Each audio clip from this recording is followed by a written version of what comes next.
Alright, let me start recording and make sure it is recording. Okay, it is.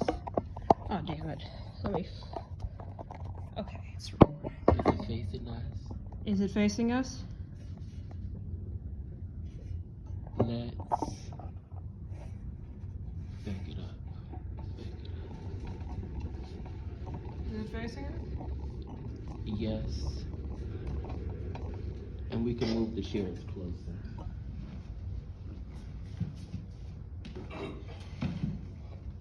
Okay, you already pressed the record button? Okay. Okay, I'd like to welcome Pablo Picasso. Thank you for your time, Mr. Picasso. Would you mind if I asked you a few questions? Not at all. All right, let's get into it. In your artworks, like your 1907 Les Demoiselles d'Avon, you depict women in a rather fragmented and raw manner, which goes against more traditional portrayals of women. What were your intentions in portraying women this way? I spent many early years of my life as an artist learning how to correctly draw women. My father was a painter and the teacher of the arts, and was praised for the realism in his art. In my early works, I followed his footsteps and stuck to a more realistic style. And I think that heavily realistic style truly held me down. Les Demoiselles d'Avon was inspired by the Iberian style native to my birthplace of Spain, and the African masks that were shown to me as a young child that captivated me so. With this style and this painting, I meant to tackle the more taboo subjects of the modern world, such as female sexuality and how we view women. I wanted to portray more sexually liberated women in this art. I use prostitutes for a reason, for they are the most willing to pose, and they are very sexually liberated.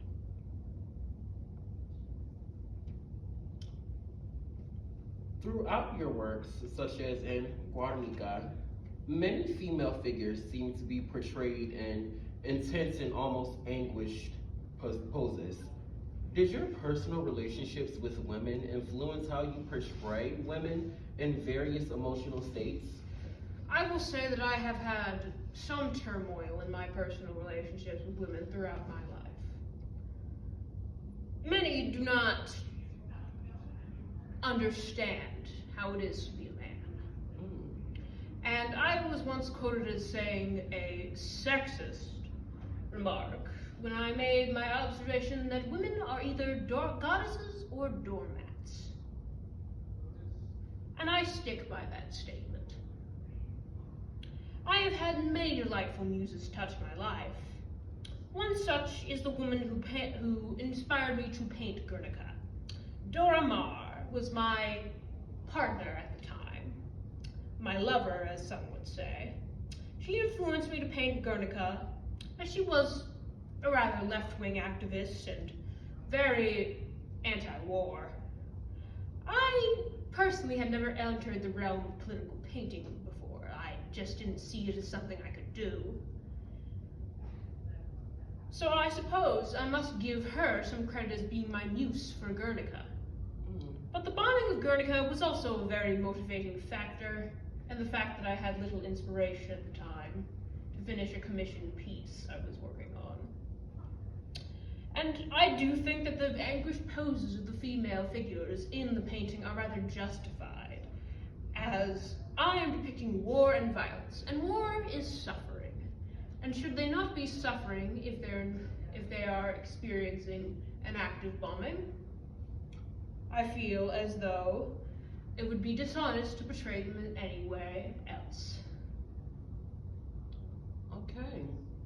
In your later works, such as your 1955 artwork, The Women of Algiers, you explore themes of sexuality, femininity, and desire. How does your sexuality influence your art? As I once said, I view sexuality and art as the same thing. Lust is a normal part of being a man, and that should be widely accepted by society. We should not have to hide away our innate desires to please the sensibilities of more sensitive individuals. I fully embrace my sexuality. I love sex. I feel like we as a society shy away from it too much, despite it being a normal part of human life. I don't find sex uncomfortable at all, as many seem to do. I was personally visiting brothels when I was 13, and many other men I know was doing the same. I would say sexuality fuels a good part of my eyes, and I think that sex should be shown more as well as celebrated in art. After all, the only thing more natural than sex is death. That is true. In your Minotaur painting series, such as your 1936 painting, Minotaur and Woman, you explore the intersections between masculinity, violence, and sexuality. Could you elaborate on the symbolism of the Minotaur in these pieces? In many ways, the Minotaur symbolizes myself. I see many parts of myself in this beast that I so love to depict throughout my, what you would call an artistic career.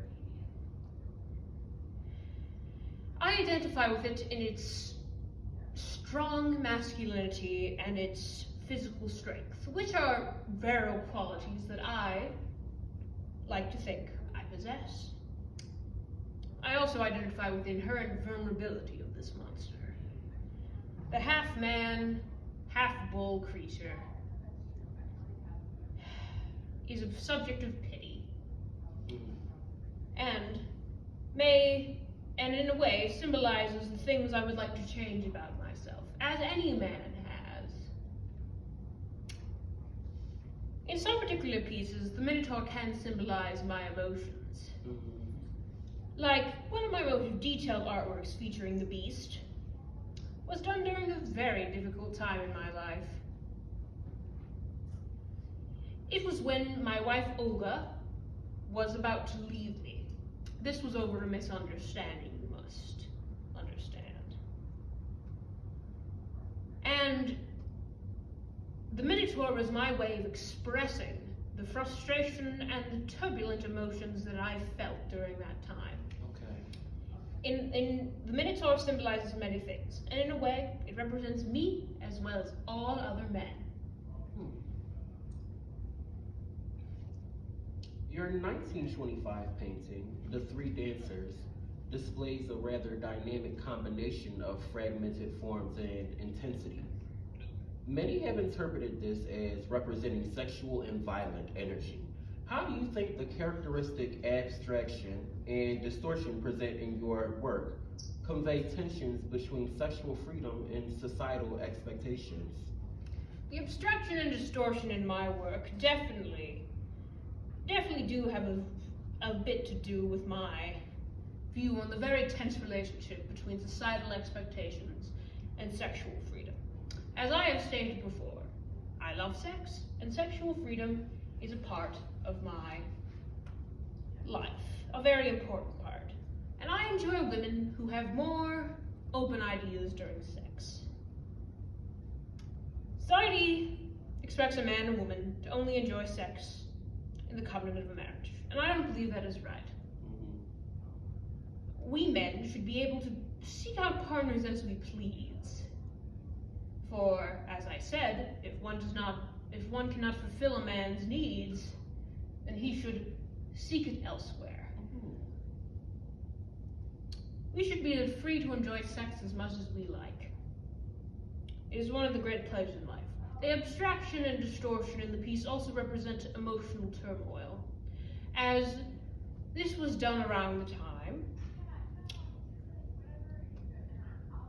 that I was trying to memorialize my friend who had taken his own life,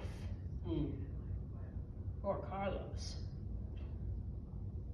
One of the dancers was his mistress, and a lover of mine. And I suppose the muses in my life are symbolized trying to break free from the societal constraints in their unnatural poses, such as as though they're trying to break free from the canvas itself, much like how I tried to break free from the sexual rules society places upon me. All right. Well, thank you for your time, Mr. Picasso. Mm-hmm.